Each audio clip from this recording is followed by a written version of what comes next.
Happy Friday, everyone, and welcome to Conversations on Care, a Facebook talk show bringing together our healthcare partners, our clients, and caregivers to help families better understand and cope with aging parents with chronic care needs. My name is Julie Collada, and I'm the founder and CEO of Open Arms Solutions.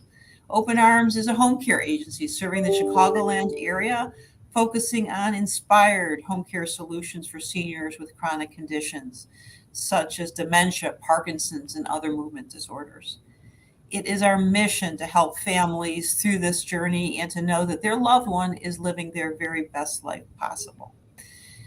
If you find these dialogues helpful, please give us a like and a share so that it can reach more people who need this information.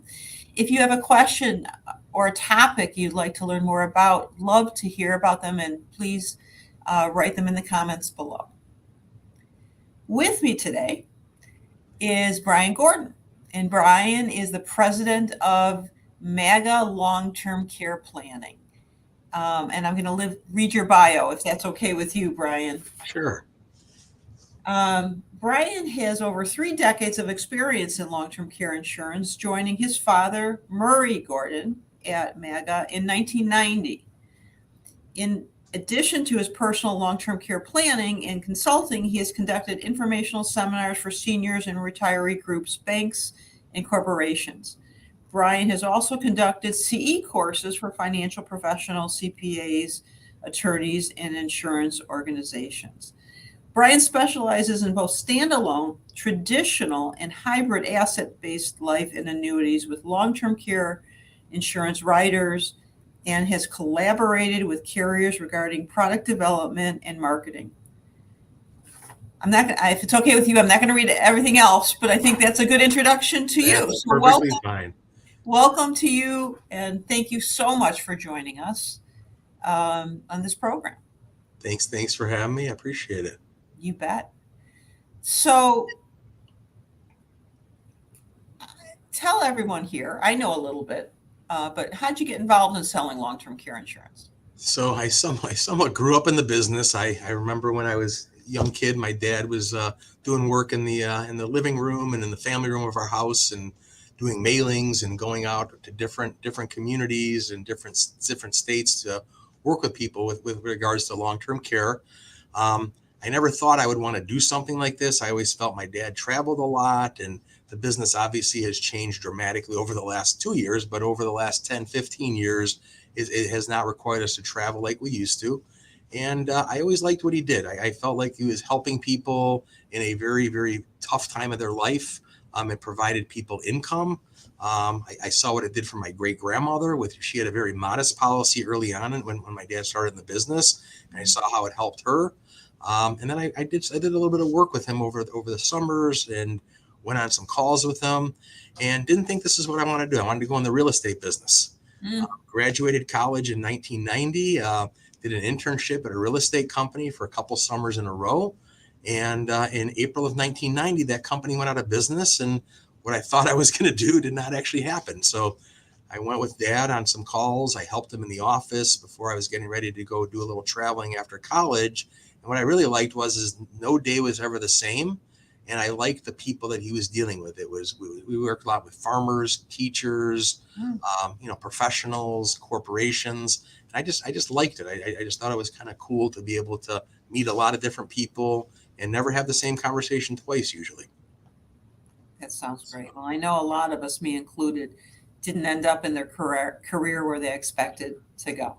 And I'm grateful that I detoured to this industry. So 15 years ago, I founded Open Arms, and it was based on a personal experience I had when my mom needed home care.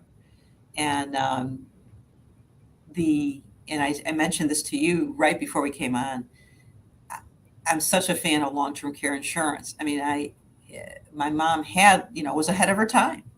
She had a John Hancock policy, and and I say this to everyone. So many people I talk to, long-term care insurance policies, and we're going to talk about this. Really, in my opinion, it's more for the children. It's more for everyone else to have the peace of mind that they're going to have the funds to pay for the care that their loved one needs. And that was the case with my mom. And but anyway, that's how I kind of detoured into this world, and I'm grateful that I did. Um, so let's just start out with the basics. When you think about, long-term care planning, Mhm. right? What does that look like? What is that? So long-term care planning is kind of a pretty big picture when you take a look at it. Long-term care planning, in my opinion, is thinking of, we're all planning on living long lives, and if something happens to us later in life, most people don't think about the consequences and what would happen to us and how we'd be cared for and how we pay for it when it comes to long-term care. And we look at it that there's a lot of different ways to pay for this. There's a lot of different ways to plan for long-term care. The default program that most people don't think about is really self-funding it. And you notice I didn't use the word self-insure, because none of us have the kind of money an insurance company has to back us up if something happens. So self-funding it. And then we talk to families about if that's the direction they're going to take. And we talk to their advisors that the families need to know what accounts they're going to tap into first, because it doesn't matter how wealthy or how much or how little someone has in assets. Families don't want to spend that money. Kids don't want to spend the money. I saw it with my father, and he lives in a nice apartment in the area here. And there was a woman that was in her early 90s having all kinds of difficulties getting around, having trouble doing things, and everybody was doing it for her. And the kids were not letting her move out of that apartment into an assisted living facility because she wore it out. She couldn't be there any longer. So, that's something that people need to have the discussion. So that's part one, is have the discussion with the family. Part two is, are you going to go private pay? Are you going to rely on Medicaid, when typically, at least in Illinois, that covers primarily in a facility type of setting? We don't have a lot of benefits at home for that. And then the other option is, you look at long-term care insurance, and you push some of that risk to the insurance company. And what people don't realize is when you buy long-term care, we're not looking to cover 100% of the cost of care. We're looking to give the family some good, meaningful benefits to make good decisions on the parent's behalf. Because what you don't want to do, and I have families like this a lot, where they maybe have 2, 3, 4 kids. They have a lot of money sometimes, but they have kids that they don't trust when they need the care, that they're going to do the right thing. So they'll buy the insurance to kind of execute the plan that they want to see at the end of their lives for themselves.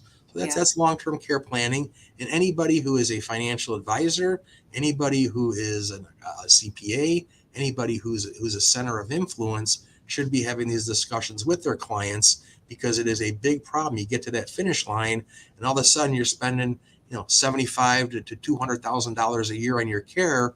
And let's face it, most people can't survive on that. They don't have that kind of money to be able to do that year in and year out. Right. And I remember when I started the company, and I was first meeting with families in their home. And so when the company was very small, I would do that. I don't have an opportunity to do that anymore. I have a team that does it. But when I would meet, and I remember how often early on, when the number of people that would say were shocked when we would quote prices for our services. And they say, well, wait, what? I thought Medicare paid for that.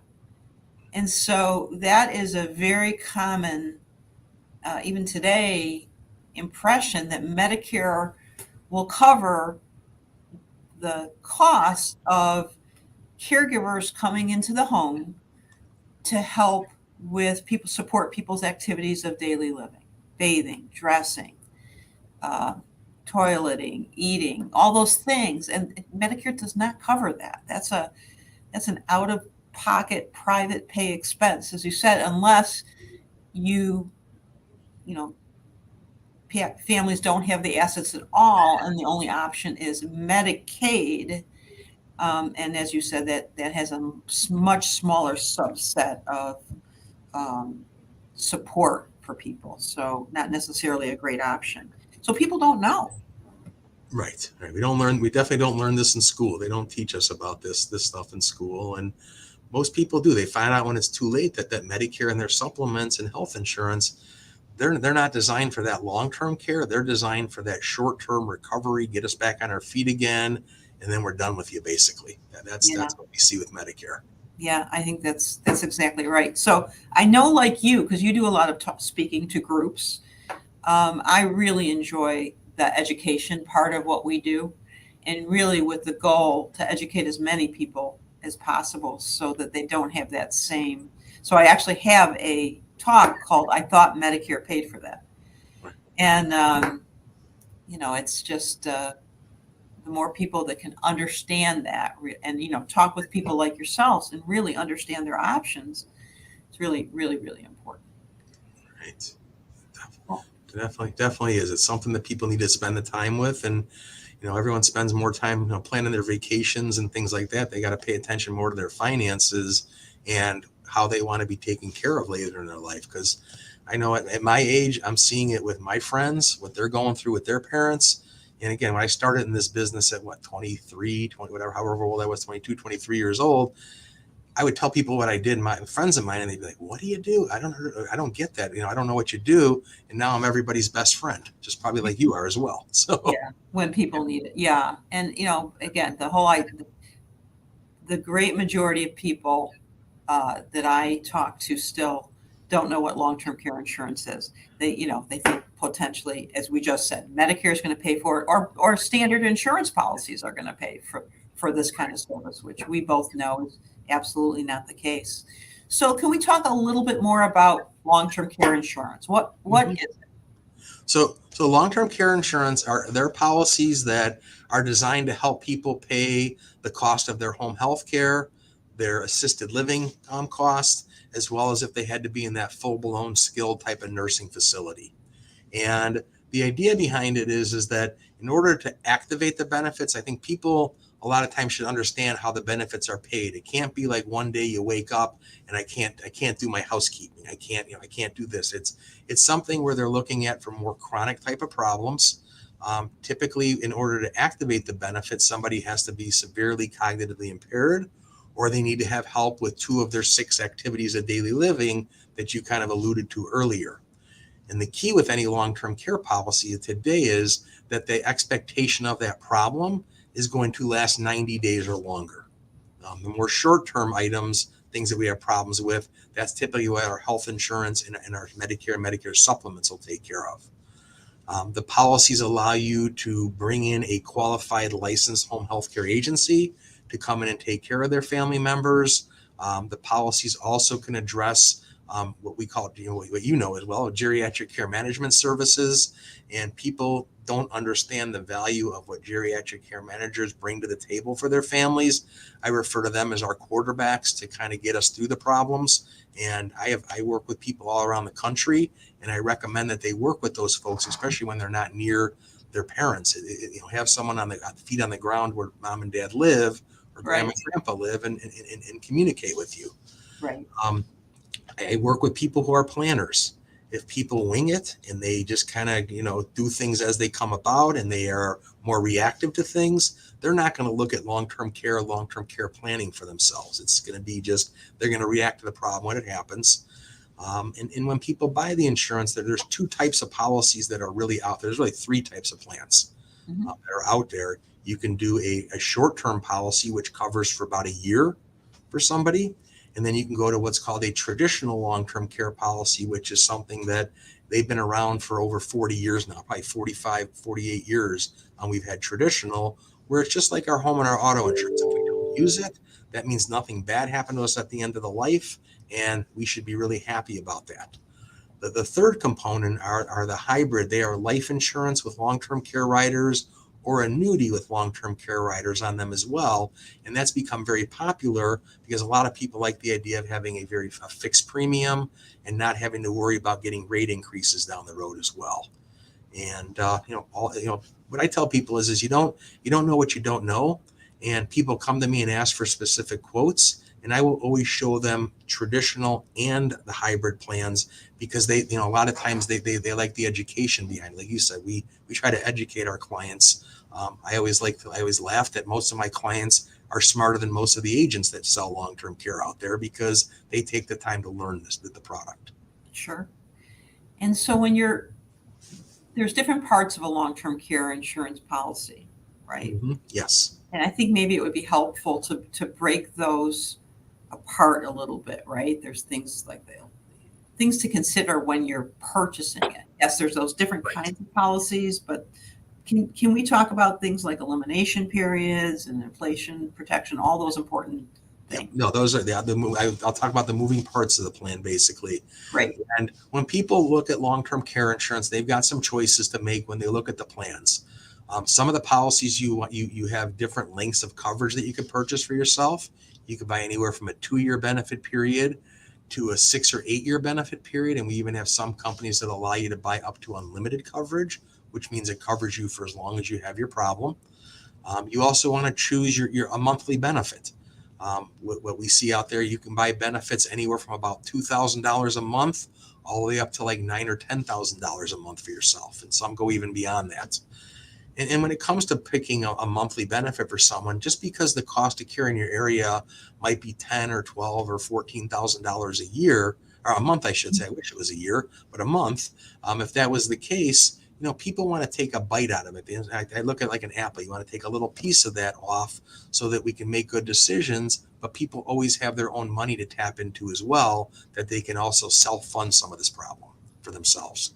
So we see people in the area, buying anywhere from about, I would say, around $4,000 a month to about $8,000 to $9,000 a month in benefits. Our average client is buying about $5,000 to $6,000 a month in coverage, which I think is a little bit more than what the industry sees as the average monthly benefit. But we work with people that want some very good good benefits for themselves. You've got the elimination period that's synonymous with a deductible.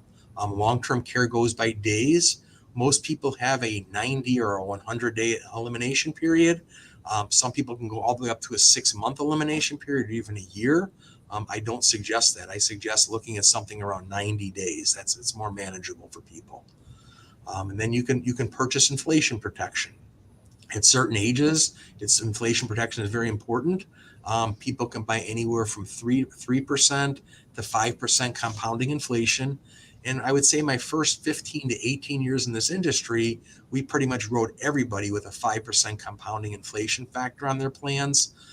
The problem is the insurance companies figured out that was not very smart on their part, how they priced it and things like that. So now it seems like our 3% compounding has become the new 5% compounding. And couldn't be at a worse time when our inflation is higher in healthcare right now either, but 3% at least gives people somewhat of a bump on the plans. Yeah, absolutely. Yeah, and most plans are going to cover home care and nurse and facility care. Back early in my early part of the career, people could have a choice of buying facility only or the combination policies for themselves.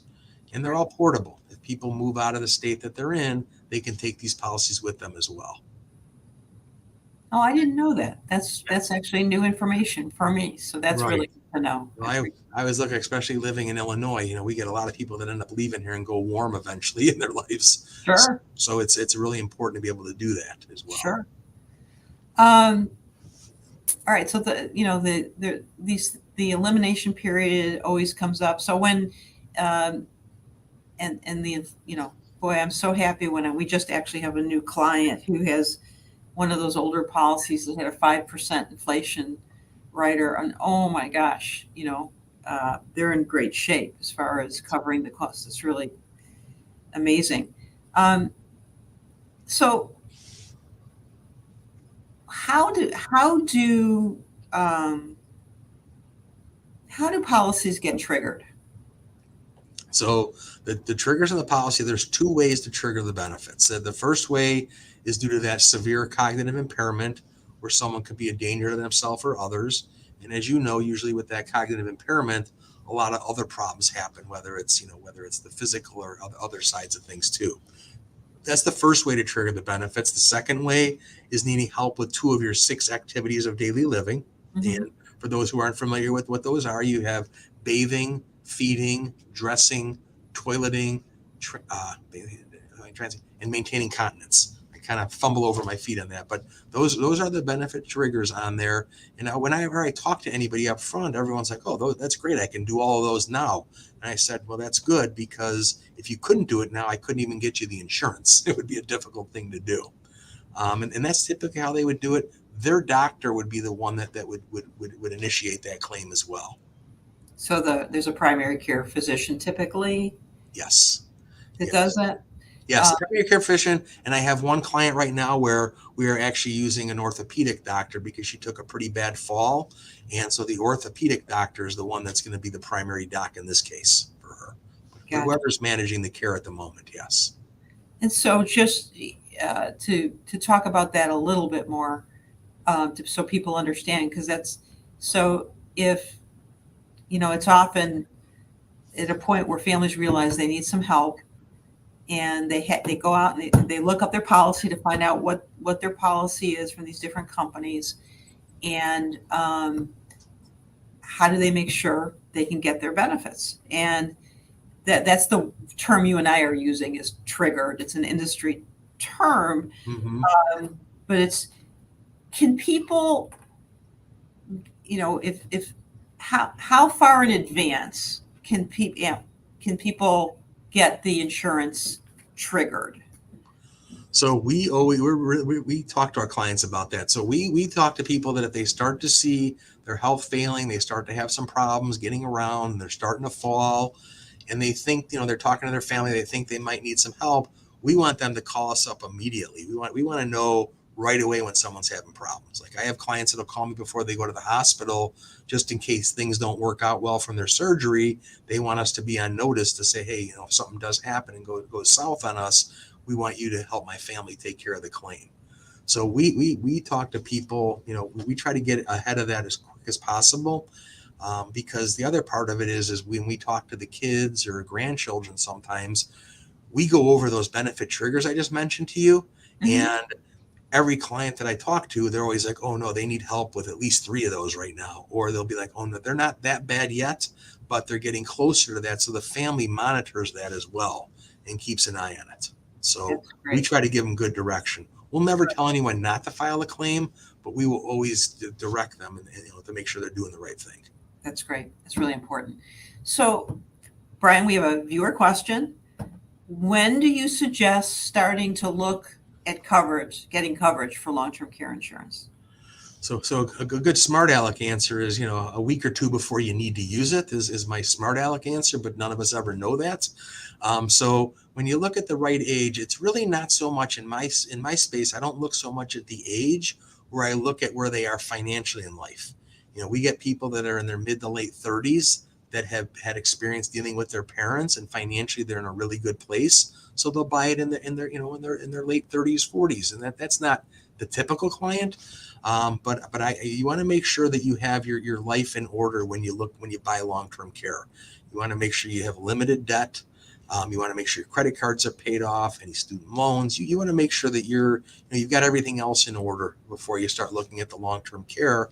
But I would say, by around 50 to 55, you definitely want to start having these conversations. And quite frankly, this is something that if people do use financial advisors, if they're using one that's more of a fiduciary and they're really looking at their client's best interest, they should be having these discussions with the families as well. That should be a big conversation for them. Yeah. Also, but I would say, roughly by early mid 50s, you want to have the conversation.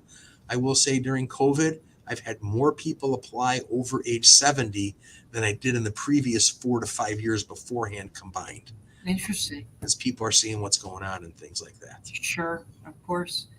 And is it correct? So in order to qualify for a long-term care insurance policy, can you talk a little bit about that, the parameters, because sure, health-wise and things like that? Right. So long-term care insurance is fully underwritten. So that means that they look into your health, they review everything, they look at your medications. Even now they look at your family history, and I'll knock that one out really quick. We have 1 or 2 companies that if you have one parent, sibling, or family member, like grandparents and aunts and uncles, they don't look at, but immediate family. If you have one person, a couple companies are going to limit the kind of benefits you can buy. If you have 2 people in your family, we have companies that won't even look at you right now in your immediate family on that. So they're gonna look at that side of it.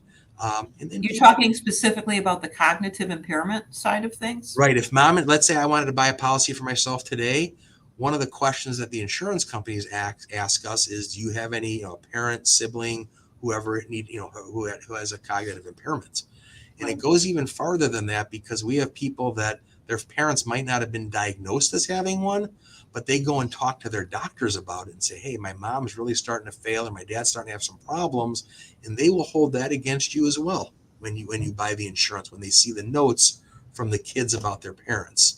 So the companies are backing off. They're getting a little more concerned with that side of it. And then they'll do face-to-face interviews with people. They will get medical records from your doctors. People who have like hypertension, high cholesterol, controlled diabetes, things along those lines are insurable.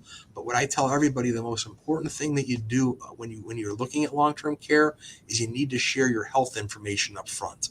Because we have a lot of people back in the day that went through the process who were completely uninsurable, and they spent all this time thinking about it, and they never did a pre-screen for these people. So we do a pretty in-depth pre-screening for people on this as well. Yeah, and that makes sense. So I guess it's a balancing act, right? I would imagine, the better health you're in, the more likely you're going to be able to get this policy written, right? Right.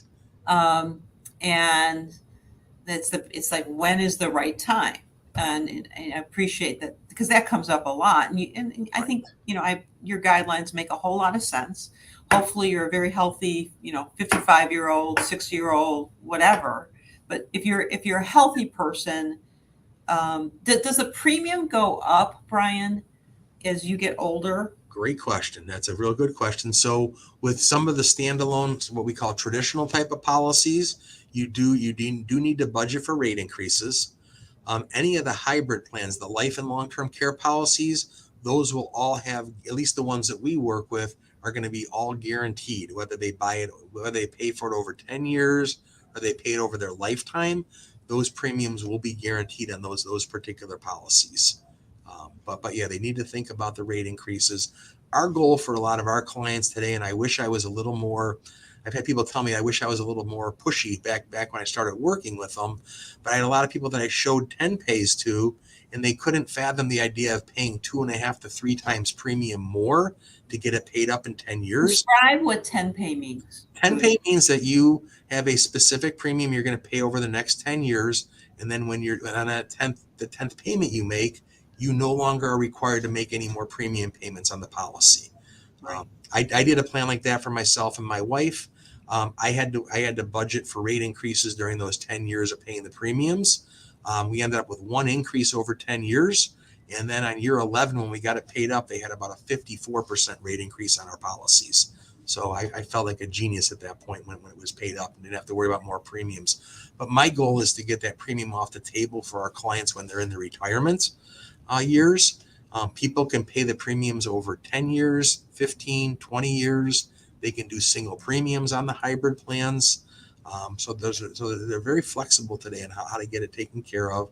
And like I said, when people look at the insurance, they should always look at both types of policies, because you don't know what's gonna make you tick and make you interested in that type of coverage either. Sure.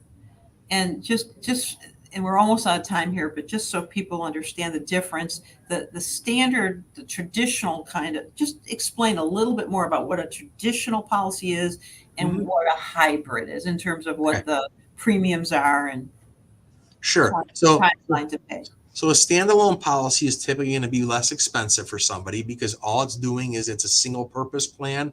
It's covering you for your long-term care expenses, and they typically are less expensive. Not as less cost, not as inexpensive as they used to be. You have the hybrid policies, which are the life insurance with long-term care or the annuity with long-term care, that those guarantee your premiums from day one.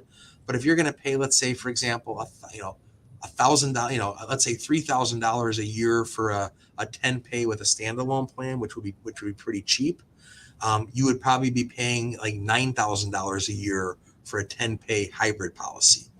Because at the end of the day, the hybrid plans are paying the family a benefit no matter what. Remember, so they have their life insurance. So if they don't use the policy, there is a benefit still going out to the family, Whereas the traditional insurance, I look at it like our home and our automobile insurance, that if we don't use it, that's great. That means nothing really bad happened to us at the end of our lives. That's kind of how I look at that. Okay, I appreciate that. Thanks for the explanation. Sure. We are flat out of time. Thank you. I want to make sure that people know how to reach you. I think, Alex, you put Brian's information. Thank you very much.